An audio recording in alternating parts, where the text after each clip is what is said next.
Lottery ക്ഷേമനിധി ബോർഡിൽ കോടികളുടെ തട്ടിപ്പ് നടത്തിയ ക്ലർക്ക് കെ സംഗീത് ലോട്ടറി ഡയറക്ടറേറ്റിലും സമാന തട്ടിപ്പ് നടത്തിയതായി കണ്ടെത്തൽ.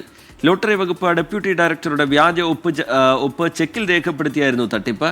അന്വേഷണം തുടങ്ങിയതോടെ പ്രതി മാനസികാരോഗ്യ കേന്ദ്രത്തിൽ ചികിത്സ തേടി. തട്ടിപ്പ് വീരനാണ് ആറ്റിങ്ങൽ മാമം സ്വദേശി കെ സംഗീത് എന്നാണ് വിജിലൻസിന്റെ ഇതുവരെയുള്ള അന്വേഷണത്തിലെ കണ്ടെത്തൽ. 2018-19 വർഷം ലോട്ടറി ക്ഷേമനിധി ബോർഡിൽ കോടികളുടെ തട്ടിപ്പ് നടത്തിയ ശേഷം ഡയറക്ടറേറ്റിലെത്തിയ പ്രതി അവിടെയും സമാന തട്ടിപ്പ് നടത്തി. ലോട്ടറി ഡയറക്ടറുടെ ചുമതല വഹിച്ചിരുന്ന ഡെപ്യൂട്ടി ഡയറക്ടറുടെ കള്ള ഒപ്പിട്ട് ചെക്ക് മാറി. അന്വേഷണം വന്നാൽ പിടിക്കപ്പെടാതിരിക്കാൻ ഈ ഫയലുകൾ നശിപ്പിച്ചു.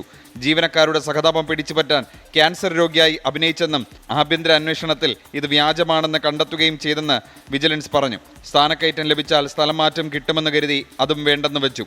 6 മാസം കൂടുന്തോറും നടക്കുന്ന ലോക്കൽ ഫണ്ട് ഓഡിറ്റിൽ തട്ടിപ്പ് പിടിക്കപ്പെടാതിരിക്കാൻ ഫയലുകൾ തിരിമറി നടത്തി. ഓഫീസ് ഫയലുകൾ വീട്ടിൽ കൊണ്ടുപോകുന്നത് സംഗീതിന്റെ പതിവെന്നാണ് വിജിലൻസ് പറയുന്നത്. ഇങ്ങനെയും ഇയാൾ നിരവധി ഫയലുകൾ മുക്കിയതായും കണ്ടെത്തിയിട്ടുണ്ട്. ക്ലർക്കായ ഇയാൾ തിരുവനന്തപുരം സിറ്റിയിൽ 2 വീടുകൾ വാങ്ങിയെന്നും ഇത് അഴിമതിപ്പണം കൊണ്ടെന്നുമാണ് ആരോപണം. നിലവിൽ മാനസികാരോഗ്യ കേന്ദ്രത്തിൽ ചികിത്സയിലാണ് പ്രതി. ഇതും വ്യാജമാണോ എന്നാണ് വിജിലൻസ് പരിശോധിക്കുന്നത്.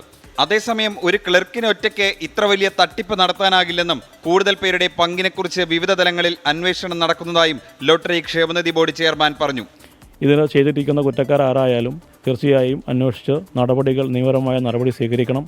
അതോടൊപ്പം പാവപ്പെട്ട ലോട്ടറി തൊഴിലാളികളെ കൊടുക്കേണ്ട വിവിധ ആനുകൂല്യങ്ങൾക്ക് വേണ്ടിയുള്ള തുകയാണ്. ഈ തുക പാവപ്പെട്ട ആളുകൾക്ക് വേണ്ടിയുണ്ടായിരുന്ന തുകയിൽ നിന്നും അടിച്ചു മാറ്റിയ ഉദ്യോഗസ്ഥരിൽ തന്നെ തിരിച്ചു പിടിച്ച് ബോർഡിൽ കൊണ്ടുവരിക എന്ന നിയമ നടപടിയും കൂടെ സ്വീകരിക്കണമെന്നാണ് ബോർഡ് ആവശ്യപ്പെട്ട് CEO എടുത്ത് നിർദ്ദേശം കൊടുത്തിട്ടുള്ളത്. അജീഷ് ജയകുമാർ, 24, തിരുവനന്തപുരം.